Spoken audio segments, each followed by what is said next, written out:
ہجرت کے اس 5ویں سال کے اہم واقعات میں سے چند اور واقعات ہیں جو یاد رکھنے کے لائق ہیں. اس میں سے ایک ہے حجاب کے احکام. اس سے قبل پردے کے احکام نہیں تھے. مرد عورتوں میں عورتیں جو ہے مردوں میں آتی جاتی تھی. جو بھی حیا تھی وہ باقی تھی لوگوں میں, اور اہتمام جس انداز سے بھی مردوں اور عورتوں کے بیچ میں جو فرق رکھنے کا ہے وہ رکھا جاتا تھا. لیکن باضابطہ ہمارے دین میں جیسے عورت کو اپنا چہرہ ڈھانک کے رکھنا ہے, اپنا سارا جسم چھپا کے رکھنا ہے, محرم غیر محرم کا جو فرق دین میں ہمارے آیا ہے, وہ سارے احکام جو ہے نازل ہوئے ہجرت کے 5ویں سال. ہمارے دین میں اس کی بڑی اہمیت ہے. عورتوں کے اوپر پردہ کرنا فرض قرار دیا گیا ہے.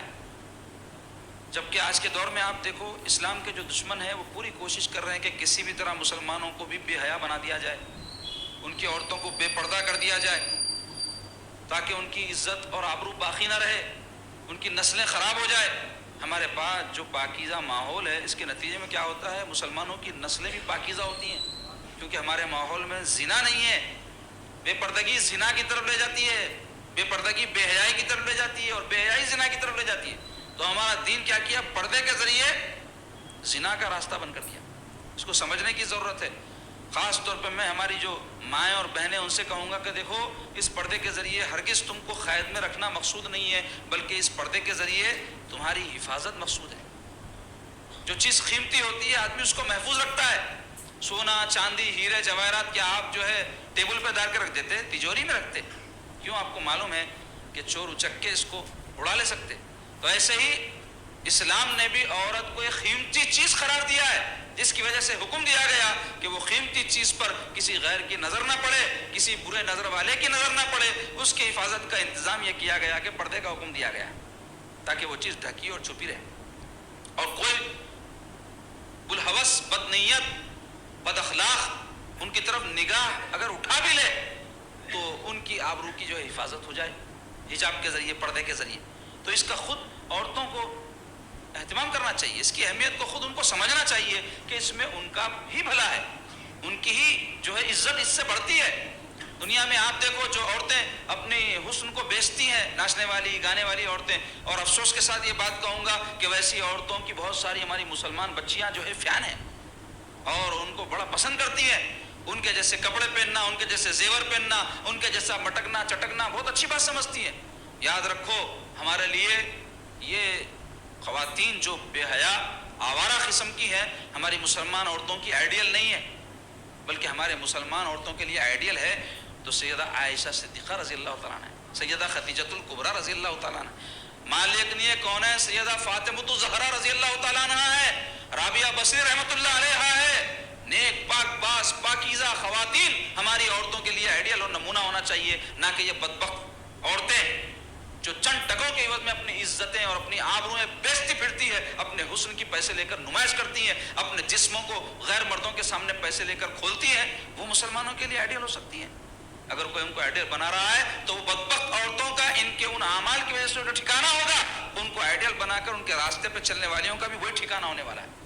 ایسے ہی مسلمان نوجوانوں میں آپ دیکھیں ناچنے گانے والے کھیلنے کودنے والوں کو اپنے لیے مثالی سمجھتے ہیں, جبکہ مسلمان نوجوانوں کے لیے مثال ہے اہل بیت اطہار میں سیدنا علی المرتضیٰ رضی اللہ عنہ, حضرت امام حسن و حسین رضی اللہ عنہما, صحابہ اکرام میں خلفائے راشدین, مجاہدین, صحابہ اکرام ایسے جو اولیاء اللہ, وہ ہمارے لیے مشعل راہ ان کی زندگیاں, وہ ہمارے لیے بہترین نمونہ ہے.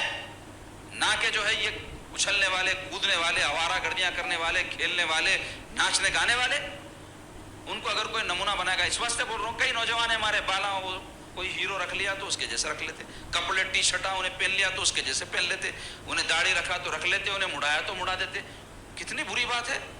ہمارے لیے سب سے بہترین نمونہ ہمارے پیارے آقا علیہ الصلوۃ والسلام کی زندگی میں لقد کان لکم فی رسول اللہ اسوۃ حسنہ, اور اس کے بعد اگر کوئی ہے تو ان کی سچی اتباع کرنے والے اہل بیت اطہار, صحابہ کرام, اولیاء کرام, علماء, صلحاء, یہ ہمارے لیے مشعل رائن کی زندگیاں اور یہ ہمارے لیے بہترین نمونہ ہے.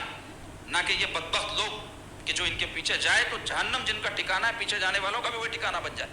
تو ہم کو یہ بات سمجھنے کی ضرورت ہے, خاص طور پر نوجوانوں.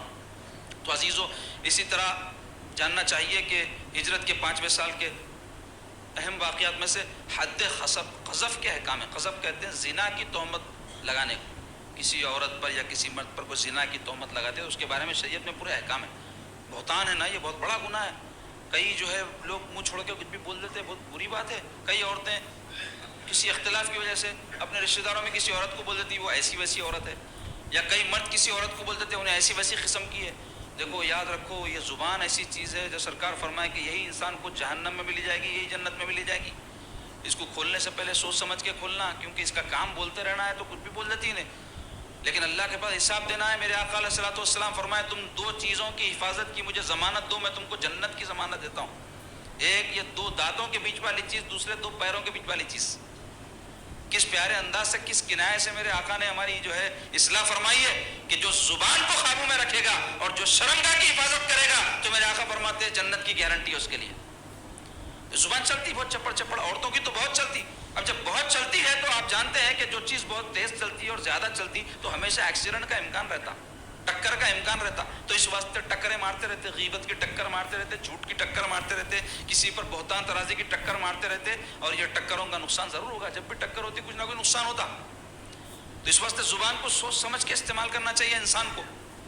بڑی اس بارے میں تاکیدیں ہیں, بڑی جو ہے اس بارے میں ہمارے دین میں تعلیمات ہیں. اس کے بزرگان دین تو اس بارے میں جو کہیں انشاءاللہ 11ویں شریف کے ہمارے مجالس جب ہوں گے تو اس میں ہم یہ تصوف اور اصلاح باطن کے حوالے سے جب گفتگو کریں گے تو اس پر بھی انشاءاللہ گفتگو ہوگی, حیات باقی رہی تو عزیزان گرامی, حد قذف یعنی کوئی کسی پر الزام لگائے زنا کا تو اس کے پورے احکام نازل کیے گئے. اسی طرح تیمم کی سہولت امت کو عطا کی گئی کہ اگر کہیں پانی میسر نہ ہو تو اس کے بھی پورے احکام ہیں.